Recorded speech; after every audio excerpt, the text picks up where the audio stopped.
ఇది ఏ మాయాజాలం కాదు. ఇది 70 టన్నుల బరువున్న రాతి స్తంభం గాల్లో వేలాడుతూ ఉంది. 902లో ఒక బ్రిటిష్ ఇంజనీరు దీన్ని కదిలించడానికి ప్రయత్నించాడు. కానీ ఏమైందో చూసి అతను షాక్ అయిపోయాడు. మొత్తం దేవాలయం కూలిపోయే స్థితికి వచ్చింది. ఆ ఇంజనీరు అక్కడి నుండి పారిపోయాడు. కానీ ఒక ప్రశ్న వదిలి వెళ్ళాడు. ఈ అంత భారీ రాతి స్తంభం గాల్లో ఎలా నిలబడింది? ఈ స్తంభం కింద నుండి ప్రజలు బట్టను ఆర్పార్గా తీసి కోరికలు కోరుకుంటారు. అయితే ఈ స్తంభం యొక్క రహస్యం ఏమిటి?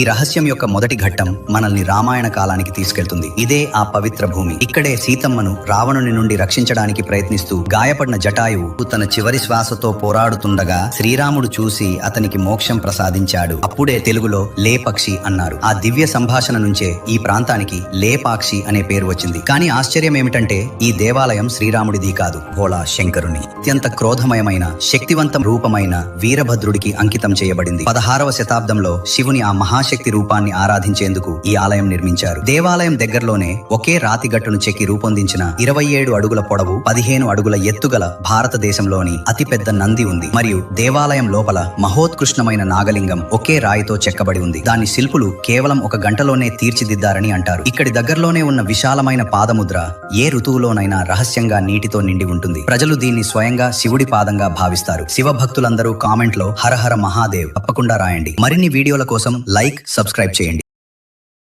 Download ShareChat.